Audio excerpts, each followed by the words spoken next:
যতীন্দ্রনাথ মুখার্জি ভারতবর্ষের এক বীর সন্তান। সকলে তাকে বাঘা যতীন বলেই ডাকত, কারণ একাই তিনি একটি বাঘ মেরে গ্রামবাসীদের উদ্ধার করেছিলেন। সেই থেকে তিনি বাঘা যতীন। যতীন্দ্রনাথ মুখার্জি ছিলেন এই বাঘের মতোই সাহসী। তিনি পেশায় কলকাতা ইস্ট ইন্ডিয়া কোম্পানির ফাইন্যান্স পদে ছিলেন, কিন্তু ব্যক্তিগতভাবে তিনি ছিলেন একজন সশস্ত্র স্বাধীনতা সংগ্রামী। ভারতবর্ষকে ইংরেজদের হাত থেকে বাঁচাতে তিনি জীবন পণ করেছিলেন। আমরা যারা এই বীর সন্তানের জীবন কাহিনী প্রায় জানিই না, চলুন জেনে নিই এই সিনেমাটির মাধ্যমে। খুব সুন্দরভাবে সেই সময়ের ইতিহাসটিকে চিত্রায়িত করা হয়েছে এই সিনেমাটিতে। আমি খুব সংক্ষেপে সেটি বলার চেষ্টা করছি। ভিডিও ভালো লাগলে আপনাদের মূল্যবান মতামত অবশ্যই জানাবেন, আর একটি লাইক দিয়ে চ্যানেলটিকে সাবস্ক্রাইব করে নেবেন। সপরিবারে ট্রেনে যাত্রা করছিল যতীন। তার সাথে ছিল তার বিধবা দিদি বিনোদবালা, স্ত্রী ইন্দুবালা এবং একমাত্র ছেলে অতীন মুখার্জি। অতীনের জল তেষ্টা পাওয়ার কারণে একটি রেল স্টেশনে জল নিতে নামে যতীন। জল নিয়ে ফিরে যাওয়ার সময় হোঁচট খাওয়ায় একটু জল এসে পড়ে সেই স্টেশনে দাঁড়িয়ে থাকা কিছু ইংরেজ সেনাবাহিনীর জুতোয়। রাগে তাদের মধ্যে একজন যতীনের পিঠে এক লাথি মারল, কিন্তু এ তো সে লোক নয় যে ইংরেজদের অত্যাচার খুব সহজেই সহ্য করে নেবে। যতীন উল্টে প্রত্যেক ইংরেজদের ধরে ধরে পেটালো। ওদিকে অর্থ দপ্তরের সচিব মিস্টার হুইলার যতীনকে বিশেষ পছন্দ করতেন, আর তার কাছে আহত সেনারা যতীনের বিরুদ্ধে অভিযোগ জানাতে এলো। হুইলার বললেন, খালি হাতে একজন বাঙালি 4 জন সশস্ত্র সেনাদের মেরে হসপিটালে পাঠিয়েছে, একথা জানাজানি হলে ব্রিটিশ জাতির লজ্জা বাড়বে। রেগে গিয়ে সেই সেনারা উঠে আদালতে যতীনের নামে মামলা করলো। মিস্টার হুইলার যতীনকে ফোন করে জানালেন যে সেনারা আদালতে যাচ্ছেন, কিন্তু এতে চিন্তার কোনো বিষয় নেই। এবার যতীন এসে পৌঁছালো তার দপ্তরে। সেখানে সবাই তাকে স্বাগত জানালো। সেখানকার একজন ঊর্ধ্বতন কর্মী আরেকজনকে জিজ্ঞেস করলো, শুনেছি উনি খালি হাতে বাঘ মেরেছিলেন, কথাটা কি সত্যি? পাশের লোকটি বলল, হ্যাঁ যতীনবাবু, আমাদের গ্রামেই মামা বাড়ি। আমি নিজের চোখেই দেখেছি সেদিনের ঘটনা। খবর এলো ভোর রাতে বাঘটা গ্রামে ঢুকে একটি গরুকে টেনে নিয়ে গেছে। গ্রামের লোকেরা ঠিক করলো সেদিনেই ওই বাঘকে ধরবে। গ্রামের লোকের সাথে যতীনবাবুও বেরোলো। যতীনবাবুর মামা ছিলেন শিকারী। জঙ্গলটা চারিদিক থেকে গ্রামের মানুষরা থালা বাসন খোল করতাল বাজিয়ে ঘিরে ফেলতে লাগলো। বাঘ মারতে গেলে জঙ্গলকে চারদিক থেকে ঘিরে ফেলে ভয় দেখাতে হয় বাঘকে, যে সে বন্দী হতে চলেছে, যাতে সে লড়তে না পারে। কিন্তু বাঘকে ভয় দেখানো এত সহজ নয়। যেই না একটা গর্জন দিয়ে বাঘটা বেরিয়ে এলো, অমনি গ্রামের লোকে যে যেদিকে পারলো দৌড়ে পালালো। বাঘ সবার দিকে এলোমেলো দৌড়ে না, সে একজনকে টার্গেট করে, তার পিছনেই ছুটে। একটি গ্রামের পিছনে বাঘটা ছুটছিল। হঠাৎ যতীন সেই লোকটিকে সরিয়ে দিয়ে তার জায়গায় ছুটতে শুরু করলো। বাঘ গিয়ে আক্রমণ করলো যতীনকে, আঁচড়ে কামড়ে রক্তাক্ত করে ফেললো যতীনকে। সমানে চললো বাঘে মানুষের লড়াই। এরপর যতীন একটা ধারালো ছুরি বের করে পরপর কয়েকটা কোপ বসালো বাঘের গায়ে। অবশেষে বাঘটা মারা গেল। শুনেছি সব মিলিয়ে 600টা সেলাই পড়েছিল যতীনবাবুর শরীরে। এরপর যতীন্দ্রনাথ কালিম্পংয়ে দেখা করতে গেল বিশ্ববিখ্যাত ঐতিহাসিক স্যার কেনেডির সঙ্গে, যার কলমের আঁচড় সহজেই আওয়াজ তুলত ইংল্যান্ডের রাজদরবারে। উনি যতীনকে বললেন, তোমার প্রোটেস্টে আমার কোনো প্রবলেম নেই, প্রবলেম আছে তোমাদের প্রোটেস্ট করার পদ্ধতিতে। তিনি বললেন, আগে তোমাকে আর্মস রেভলিউশনের জন্য তৈরি হতে হবে, আর সেটা তোমাদের জন্য রক্তাক্ত এবং বিপজ্জনকও হতে পারে। যতীন বলল, আপনার কথাটা আমি মনে রাখবো স্যার। ঠিক সেই সময় মিস্টার কেনেডির মেয়ে সেখানে এসে যতীন এবং তার স্ত্রীকে তার বিয়েতে আসার জন্য নিমন্ত্রণ জানালো। পরদিন যতীন কোথাও একটা বেরোচ্ছিল। তার দিদি এসে বলল, জিনিসগুলো ভালো করে গুছিয়ে গাড়িতে তুলে দিয়েছে, নড়াচড়া হলেও কিচ্ছু হবে না। বিনোদবালা আবার চিন্তিত হয়ে বলল, শুনছি নেপাল বর্ডারে। যতীন তাকে থামিয়ে দিয়ে বলল, চিন্তা করো না, আমার কিচ্ছু হবে না। এবার আমরা দেখতে পাই নেপাল বর্ডারের প্রত্যেকটি গাড়ি চেক করা হচ্ছে। যতীন তার সরকারি কার্ড দেখালে তাকে ছেড়ে দেওয়া হলো। এবার একটা জায়গায় গাড়ি এসে থামলো। যতীন গাড়ি থেকে নামলে সেখানে এলো অরবিন্দ ঘোষের ভাই বারিন ঘোষ। এসে বলল, সারা রাত খুবই দুশ্চিন্তায় ছিলাম, যদি ধরা পড়ে যেতে। যতীন বলল, যতীন মুখার্জি হয় লড়ে নয় মরে, ধরা পড়ে না। যতীন বলল, জিনিসগুলো গাড়িতে রাখা রয়েছে, দেখে নাও। যতীনের গাড়িতে ছিল বোমা তৈরির উপাদান, যেমন সালফার পাউডার, গান কটন, অ্যাসিডের বোতল। এবার রাত্রেবেলা সেই দিয়ে বোমা তৈরি করে এক সাহেবের গাড়ি লক্ষ্য করে ছোড়া হলো। ইংরেজ সাহেবের তৎক্ষণাৎ মৃত্যু হয়। পরদিন যতীনের দপ্তরে এসে মিস্টার হুইলার জানালেন, আহত সৈন্যদের কেসটা ধোপে টেকেনি, আমরা মামলাটা জিতে গেছি। এই মামলাকে কেন্দ্র করে বাংলার ঘরে ঘরে যতীন্দ্রনাথ দেশনায়কের মতো জনপ্রিয় হয়ে উঠেছে। সেই সময় একজন এসে তার হাতে একটা পেন দিয়ে গেল। হুইলার চলে যাবার পর যতীন সেই পেনটা খুলল। তার ভিতরে ছিল একটা চিরকুট। তাতে ছিল কতগুলো কোড নাম্বার। সেগুলো সলভ করলে দাঁড়ালো একটা নাম, মানিকতলা রোড। নিজের লেখা কাগজটা যতীন খেয়ে ফেললো আর ওই চিরকুটটা জলে ডুবিয়ে দিল। চিরকুটে লেখা সমস্ত নাম্বারগুলো জলে ধোয়া গেল। এবার সন্ধ্যার সময় যতীন মানিকতলা রোডের একটা ঘরে এসে পৌঁছালো, যেখানে তার জন্য অপেক্ষা করছিল অরবিন্দ ঘোষ, বারিন ঘোষ, হেমবাবু এবং আরো অনেক সহকর্মীরা। যতীন এলে বারিন বলল, আমাদের দেওঘরের বোমা কারখানায় বোমা তৈরি হয়েছে। আমাদের অস্ত্র আমরা নিজেরাই বানিয়েছি। আমাদের সৈন্য প্রস্তুত, এখন শুধু যুদ্ধ ঘোষণা করলেই হয়। যতীন বলল, এইভাবে একজন দুজন ব্রিটিশ মেরে কোনো লাভ হবে না। লড়তে হবে ব্রিটিশ সেনাবাহিনীদের সাথে। তার জন্য দরকার হবে শৃঙ্খলাবদ্ধ সংগঠন। আমাদের সৈন্যদের হাতে অস্ত্র তুলে দেওয়ার আগে তাদের বোঝাতে হবে যে কেন তারা অস্ত্র তুলে নেবে। তাদের জানাতে হবে এই দেশের ইতিহাস, জানাতে হবে কারিগরি বিদ্যা। তাদের তৈরি হতে হবে সৈনিকের কঠোর অনুশাসনে। এই দেশের স্বাধীনতা যুদ্ধে প্রয়োজন বীরদের, যাদের আত্মত্যাগ উদাহরণ হয়ে উঠবে সকলের কাছে। তারপর সেই ভাবাবেগকে সম্বল করে আয়ারল্যান্ডের মতো গড়ে উঠবে ছোট ছোট গুপ্ত সমিতি। তারপর ওই গুপ্ত সমিতিগুলোকে যুক্ত করতে হবে একে অন্যের সাথে। তখনই ঘটবে দেশ জুড়ে মহা অভ্যুত্থান। বারিন যতীনের কথায় সহমত হতে না পারলেও সেখানে থাকা বাকি সকলেই যতীনের সঙ্গে সহমত পোষণ করল।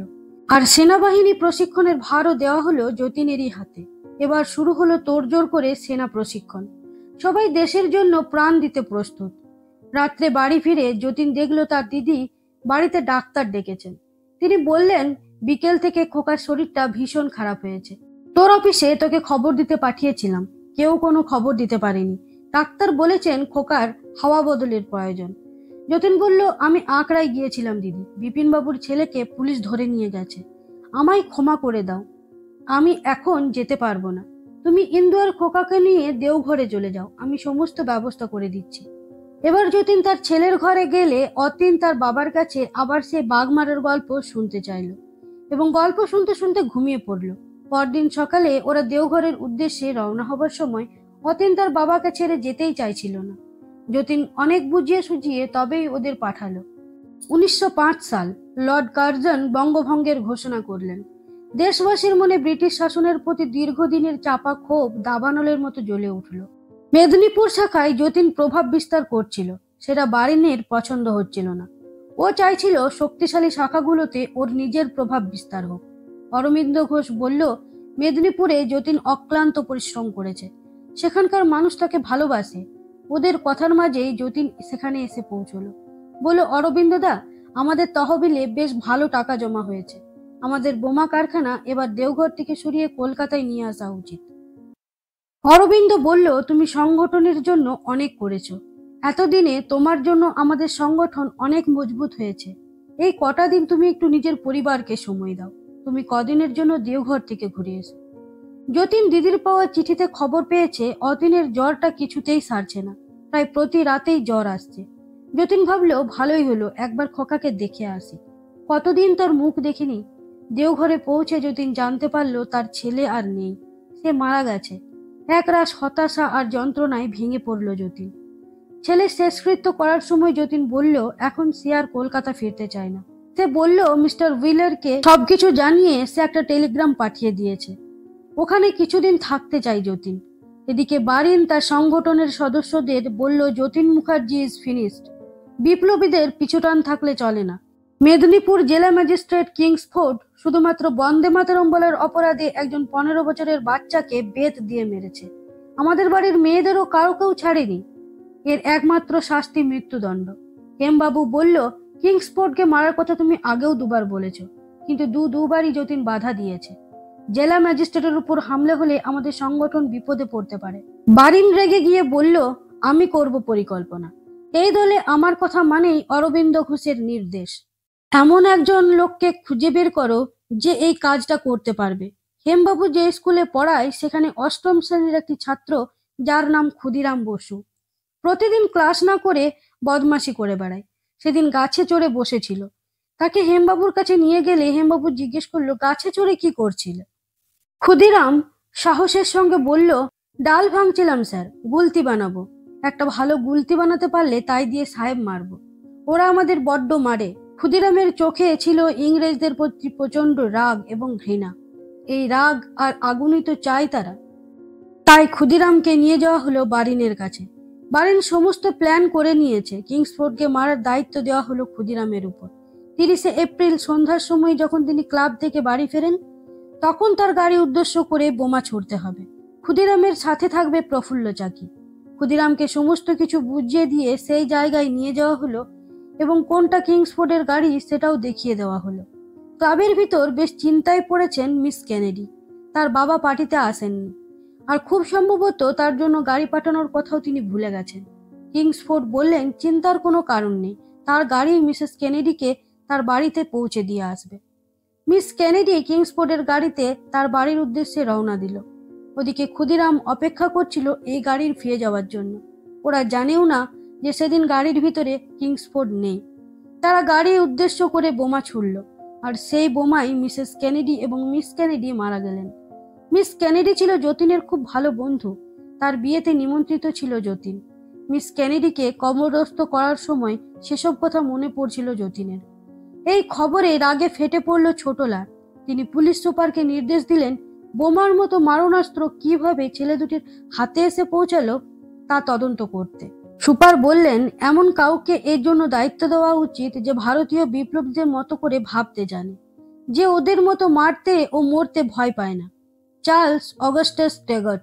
এই টেগট প্রফুল্ল চাকির কাটা মাথাটা ক্ষুদিরামের কাছে এনে তাকে ভয় দেখালো, যাতে সে সবকিছু বলে দেয়, যে এই বোমাগুলো তারা কোথায় পেল। বিপ্লবীদের প্রতিটি শাখায় ইংরেজ সৈনিক পৌঁছে গিয়ে তাদের ধরপাকড় শুরু করলো। ধরা পড়ল অরবিন্দ ঘোষ, বারিন ঘোষ এবং হেমচন্দ্র। মিস্টার টেগট বারিনের আঙুলে ছুঁচ ফুটিয়ে জিজ্ঞেস করলেন, কে তোমাদের নেতা? বোমা ফ্যাক্টরি কোথায় আছে? বারিন ঘোষ বলল, এই দলের আমিই নেতা, যা করেছি আমি করেছি। কিছুতেই ওদের মুখ থেকে কথা বের করা যাচ্ছিল না। যতীনের দিদি রাতের অন্ধকারে যতীনদের গোপন ডেরায় ওদের জন্য কিছু খাবার নিয়ে গেল। চিত্তবিউ বলল, দিদি, ওই আশু উকিল নরেন গোসাইকে রাজসাক্ষী করেছে। এবার যদি ওকে কোর্টে তোলা হয় তাহলে অরবিন্দ দা, বারিন দা সবার ফাঁসি নিশ্চিত। যতীন বলল, এই ফাঁসি আটকানোর একটাই মাত্র পথ রয়েছে, নরেন গোসাইকে মেরে ফেলতে হবে, তাও আবার হসপিটালের ভিতরে ঢুকে। জানি কাজটা খুবই কঠিন, কিন্তু অসম্ভব নয়। কিংসফোর্ডকে মারার প্ল্যান দুবার হয়েছিল, আমি আটকে ছিলাম, কারণ আমি একজনকে তৈরি করছিলাম এই কাজের জন্য। কানাই, সেও ধরা পড়েছে সেদিন, তাই সে জেলেই আছে। আর নরেন গোসাইকে সেই মারবে। এবার প্ল্যান মতো সবজির ঝুড়ির ভিতর লুকিয়ে বন্দুক পাঠানো হবে কানাইয়ের জন্য। কানাই নরেনকে চিঠি লিখে জানাবে যে সেও রাজসাক্ষী হবে।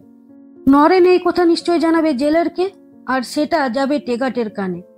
টেগট নিশ্চয় আর 5 জনের সাথে কানাইকে রাখতে চাইবে না। কানাইকে সরিয়ে নিয়ে যাওয়া হবে হসপিটালের জেলে, সেখানে থাকবে আরো একজন। দুজনে মিলে রাজসাক্ষী নরেন গোসাইকে মেরে ফেলবে।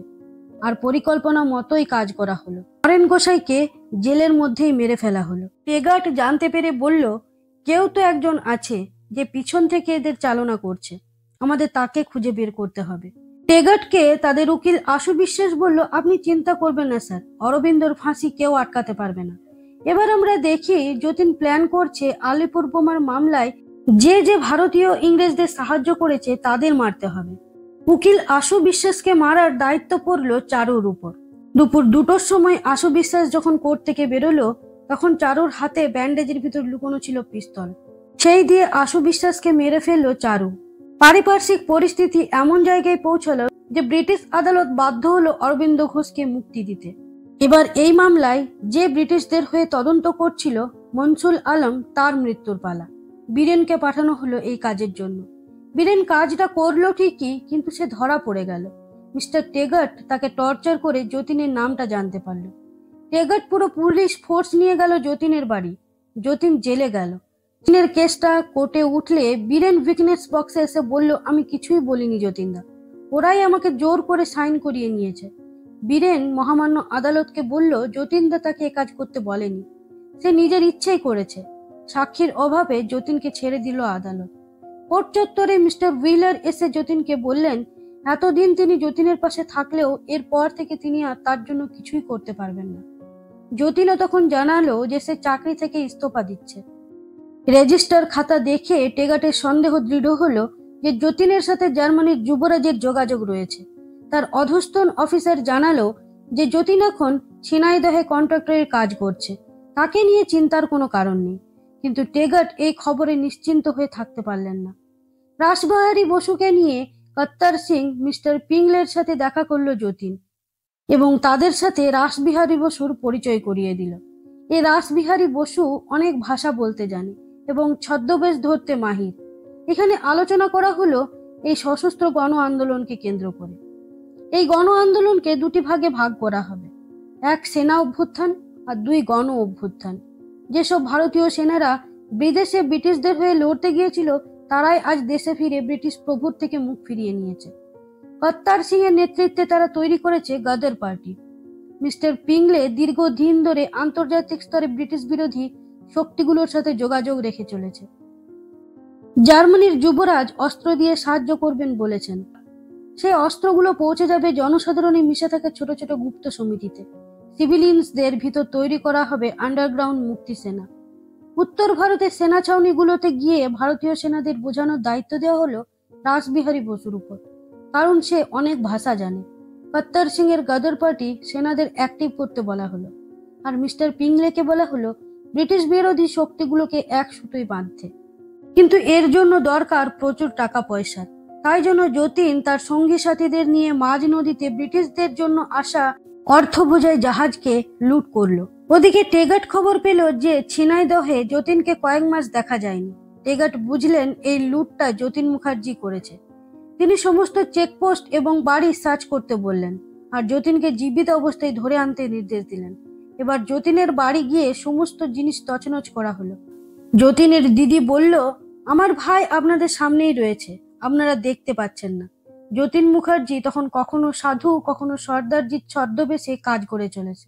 একদিন যতীন খবর পেল রাসবিহারীর উদ্যোগে সম্পূর্ণ 10ম জাট রেজিমেন্ট যতীনদের সমর্থন করেছে। রাশিয়ায় বলশেভিক বিপ্লবীরা ভারতের মুক্তিযোদ্ধাদের জন্য অর্থ সাহায্য করার প্রতিশ্রুতি দিয়েছেন। ওরা ভারতকে সোনা দিয়ে সাহায্য করতে চায়। নরেনকে রাশিয়া গিয়ে সেই সোনা ভারতে আনার ব্যবস্থা করতে নির্দেশ দেওয়া হলো। আর জার্মানি থেকে অস্ত্র বোঝাই যে জাহাজটা ভারতে আসছে তার তদারকির দায়িত্ব দেওয়া হলো চারুগোপালকে। কত্তার সিং বলল, এই হাতিয়ার দিয়ে ইংরেজ ফৌজের সাথে যুদ্ধ করা সম্ভব নয়। তার জন্য দরকার রডা কোম্পানির রাইফেল, যাকে পিস্তলের মতো ক্যারি করাও যাবে, আবার বাট লাগিয়ে দূরের নিশানাও লাগানো সম্ভব হবে। এবার যতীন ডাকলো শ্রীসকে। এই শ্রীসকে যতীন রডা কোম্পানিতে চাকরির বন্দোবস্ত করে দিয়েছিল। এবার তাকে ডেকে যতীন বলল, গোডাউন থেকে যখন তোমাদের অস্ত্র বোঝাই 3টে গাড়ি এক লাইনে বেরোবে, মাঝখানে রাস্তায় আমাদের একটা লোক ঝামেলা পাকাবে। সেই সুযোগে তোমাকে একটা ঘোড়ার গাড়ি পাল্টে ফেলতে হবে। কথা মতো প্রচন্ড বিপজ্জনক ভাবেও জীবনের ঝুঁকি নিয়ে এই কাজটা করলো শ্রীস। ফলে যতীনের হাতে এলো রোডা কোম্পানির পিস্তল। এবার এই হাতিয়ার সারা দেশে পাঠানোর বন্দোবস্ত করা হলো। ওদিকে রাশিয়া থেকে সোনা নিয়ে নরেন এখনো ফেরেনি, সেই নিয়ে চিন্তিত আছে যতীন। আর অস্ত্র বোঝাই জাহাজের অস্ত্রগুলোকে 2 ভাগে ভাগ করা হবে এরকমই ঠিক করা হলো। একটা ভাগ যাবে দক্ষিণ ভারতের উপকূলে, আর একটা ভাগ পূর্ব ভারতের সুন্দরবনের ভিতর দিয়ে আসবে। যতীন বলল, ওটাতে রিস্ক আছে, তার চেয়ে বরং উড়িষ্যার বালাসোরে বুড়িবালাম বলে একটি নদী আছে, সেখানেই অস্ত্র আনার ব্যবস্থা করতে বলল যতীন। জার্মানি থেকে অস্ত্র বোঝাই জাহাজ ভারতের উদ্দেশ্যে রওনা হলে মার্কিন গোয়েন্দাদের কাছে তার খবর গেল। তারা তৎক্ষণাৎ জানালো ব্রিটিশ গোয়েন্দাদের। আটক করা হলো জাহাজটিকে। ভারতের ভাগ্যাকাশ স্বাধীনতা সূর্য ওঠার আগেই ঢাকা পড়ে গেল। সেই সময় যতীন বুড়িবালামের উদ্দেশ্যে রওনা হয়। সমস্ত খাবার দাবার রান্না করে খাইয়ে যতীনের দিদি তাদের বুড়িবালামের উদ্দেশ্যে রওনা হতে বললেন। দিদির পা ছুঁয়ে ইন্দুবালার কাছে চোখের জলে বিদায় নিল যতীন। কে জানে আবার দেখা হবে কিনা। এখানে মহেন্দ্রবাবুর বাড়িতে ওদের থাকার ব্যবস্থা করা হয়েছে। ওদিকে গদর পার্টির জাট রেজিমেন্ট আসন্ন 21 তারিখের সেনা অভ্যুত্থানের ঘোষণা করল। যেদিন সারা দেশের প্রত্যেক ব্রিটিশ ব্যারাকগুলোতে হবে মহা অভ্যুত্থান। তার জন্য দরকার একটি আর্মি রুট ম্যাপের, যেটা দিল্লি থেকে লাহোর যাওয়ার সঠিক রাস্তার জানকারি দেবে। কিন্তু এই আর্মি রুট ম্যাপ পাওয়াটাই ভীষণ মুশকিল। একজন সৈনিক বলল, আমি আনবো সেই ম্যাপ, যেভাবেই হোক। কিন্তু সেই ম্যাপ চুরি করতে গিয়ে ধরা পড়ল সৈনিকটি। ইংরেজদের টর্চার সহ্য করতে না পেরে সে যতীনের সমস্ত প্ল্যানের কথা বলে ফেলল। টেগার তৎক্ষণাৎ সেই জাট রেজিমেন্টের কাছে ফোর্স পাঠালো, আর প্রত্যেকজন জাট আর্মির সাথে ইংরেজদের যুদ্ধ হলো, ফলে জাট আর্মিরা মারা গেল। আবারও অধরা থেকে গেল ভারতের মহাসেনা অভ্যুত্থানের স্বপ্ন। ওদিকে নরেন সেই সোনা নিয়ে ফিরেছে বুড়িবালামে যতীনের কাছে। যতীনের বলল, এই সোনাগুলো এখন এখানে রাখা আর নিরাপদ নয়, অন্য কোথাও সরিয়ে নিয়ে যেতে হবে। নরেনকে সেই জায়গায় পাঠিয়ে দেওয়া হলো। টেগার বুঝতে পারলেন যতীন মুখার্জি ব্রিটিশ সাম্রাজ্যের বিরুদ্ধে বিরাট আন্তর্জাতিক ষড়যন্ত্রের জাল বিস্তার করেছে। বুড়িবালামে যতীন রয়েছে জানতে পেরে তিনি নির্দেশ দিলেন সেখানে গ্রামে রটিয়ে দিতে যে লোকগুলো ডাকাত, আর নিজেরা বিশাল সশস্ত্র পুলিশ বাহিনী নিয়ে রওনা দিলেন বুড়িবালামের উদ্দেশ্যে। ওদিকে ইংরেজরা যে তাদের সমস্ত প্ল্যান জানতে পেরে গেছে সেটা জানলো যতীন। তখন গ্রামের লোকেরা মহেন্দ্রবাবুর বাড়ির সামনে লাঠি নিয়ে জড়ো হয়েছে ডাকাতদের মারতে। যতীন বাইরে এসে তাদের বোঝালো যে তারা ডাকাত নয়, তারা এই দেশকে ইংরেজদের হাত থেকে মুক্তি করবার জন্য লড়াই করছে। কিন্তু বুঝলো না গ্রামবাসীরা, তাই সেখান থেকে পালাতে বাধ্য হলো যতীন। কিন্তু মাঝ রাস্তায় মানে বুড়িবালামের জঙ্গলে পৌঁছে যতীন সিদ্ধান্ত নিল যে সে আর পালাবে না, বরং যুদ্ধ করবে। ব্রিটিশ বাহিনী বুড়িবালামের নদীর ধারে এসে ওদের ঘিরে ফেললো। যতীন একটা যুদ্ধের প্ল্যান তৈরি করলো, তাদের সাথে লড়াই করলো। কিন্তু এত বড় ফর্জের সামনে কি এই কজন আর টিকে উঠতে পারে? তাই একে একে বুড়িবালামের জঙ্গলে মারা গেল সবাই ইংরেজদের গুলিতে। টেগাটের উদ্দেশ্য ছিল যতীনকে জীবিত অবস্থায় ধরার, কিন্তু যতীন মুখার্জি হয় লড়ে নয় মরে, ধরা দেয় না।